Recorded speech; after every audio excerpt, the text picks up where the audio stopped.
तो दोस्तों अगर आप स्मॉल कैप कंपनीज में इन्वेस्ट कर रहे हो, स्मॉल कैप म्यूचुअल फंड्स में इस वक्त इन्वेस्ट कर रहे हो, तो आपको काफी खराब रिटर्न्स इस वक्त देखने को मिल रही होगी। लगातार पिछले 1 साल हो चुका है जब स्मॉल कैप म्यूचुअल फंड्स लगभग बहुत सारे small cap mutual funds negative returns दे रहे हैं। और इंडेक्स की बात करें, स्मॉल कैप 250 इंडेक्स या स्मॉल कैप 100 इंडेक्स, ये दोनों ही इंडेक्स नेगेटिव रिटर्न्स पिछले 1 साल में दे रहे हैं। एक ने 2.5% की नेगेटिव रिटर्न्स दिए हैं और एक ने 1.5-2% के आसपास की। इसके कंपैरिजन में निफ्टी 50 इंडेक्स जो कि लार्ज कैप इंडेक्स है, वहां पर 4-5% की रिटर्न आई है।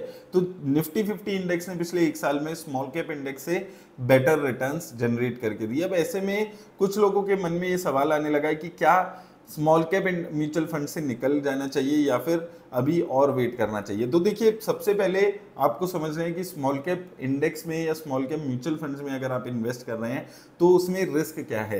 तो सबसे बड़ा रिस्क जो है स्मॉल कैप इंडेक्स में या म्यूचुअल फंड्स में इन्वेस्ट करने का, वो है वॉलेटिलिटी।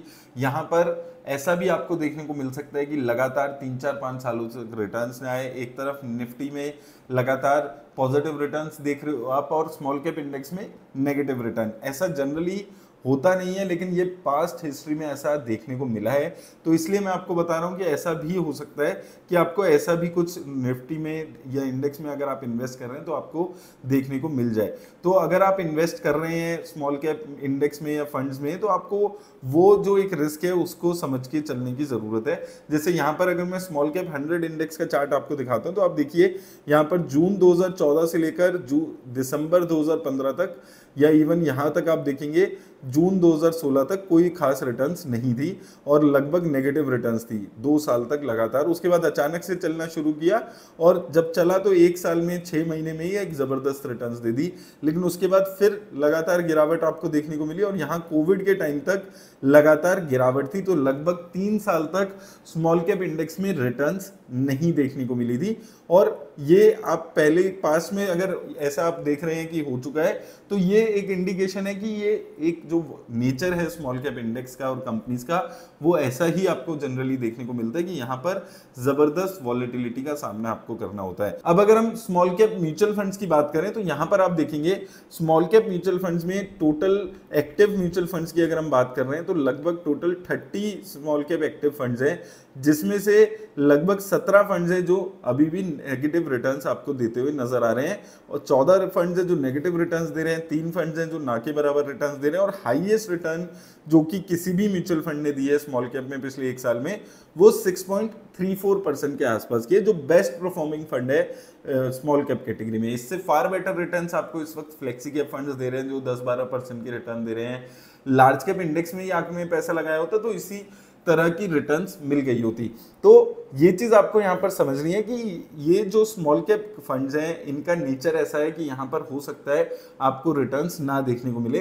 तो काफी सारे फंड जो इन्वेस्टर्स हैं वो अपना 1 साल का परफॉर्मेंस देख रहे हैं। अब ये देखिएगा कि 1 साल का परफॉर्मेंस अगर म्यूचुअल फंड का खराब होता है तो कई बार 2 साल 3 साल का भी परफॉर्मेंस उससे इंपैक्ट हो जाता है और आपको 3 साल का खराब परफॉर्मेंस उन स्मॉल कैप फंड्स का देखने को मिलता है। और ऐसे में काफी सारे इन्वेस्टर्स का सवाल आता है कि क्या हम इस फंड से निकल जाएं या इस फंड से निकल जाएं, इसमें नेगेटिव रिटर्न्स आ रही है।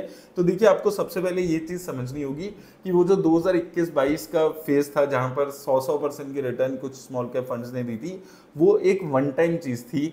स्मॉल कैप फंड्स में कभी भी आप इस एक्सपेक्टेशन से नहीं उतर सकते कि 100% की 70-80% की रिटर्न आएगी। अच्छी रिटर्न आई तो 20-22% की रिटर्न्स आ जाएगी, खराब रिटर्न्स है तो उसका कोई उसके डाउनफॉल का कोई सीमा नहीं है। जैसे कि अभी आप देख रहे हैं जो वर्स्ट परफॉर्मिंग फंड है उसने लगभग नेगेटिव 11% की रिटर्न दी हुई है 1 साल में। तो ये ही रिस्क है जो आपको समझना है अगर आप स्मॉल कैप फंड में इन्वेस्ट करने के बारे में सोच रहे हैं। और दूसरा रिस्क जो अभी हमने इंडेक्स को देखकर समझा है कि ऐसा भी फेज आ सकता है जो लंबे समय तक लगातार 3-4 साल तक स्मॉल कैप में रिटर्न्स आपको ना देखने को मिले।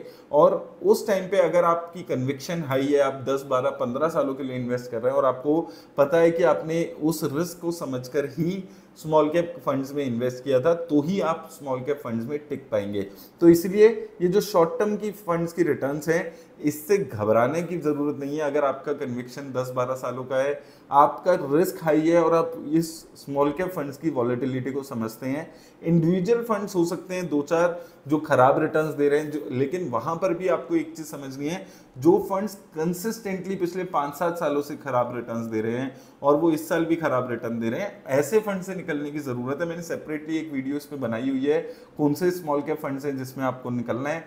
नहीं देखी है आपने तो जाकर आप देख सकते हैं चैनल पे, लेकिन आपको समझने की जरूरत है कि सिर्फ एक साल की परफॉर्मेंस देखकर आपको नहीं निकलना है किसी भी स्मॉल कैप फंड से, और या फिर 1 या 2 साल की लगातार खराब परफॉर्मेंस। कंसिस्टेंटली अगर कोई स्मॉल कैप फंड है जो 5 साल में भी खराब रिटर्न दे रहा है, 3 साल में भी खराब रिटर्न दे रहा है, पहले भी खराब रिटर्न दे रहा था 2 साल पहले भी, ऐसा कोई फंड आपको दिख रहा है, ऐसे फंड से निकलने की जरूरत है। लेकिन पिछले 1 साल में तो ओवरऑल मार्केट में खराब देखने को मिली है, लेकिन साथ में आपको ये भी समझना है कि हो सकता है ये जो अंडर परफॉर्मेंस का जो टाइम है वो और ज्यादा बढ़ सकता है। मैं ये नहीं कह रहा हूँ कि बढ़ेगा, लेकिन ये रिस्क है एक, जो स्मॉल कैप फंड्स में अगर आप इन्वेस्ट कर रहे हैं तो आपको समझकर चलना जरूरी है। तो उम्मीद करता हूँ आपको हेल्प मिलेगी इस वीडियो से। धन्यवाद।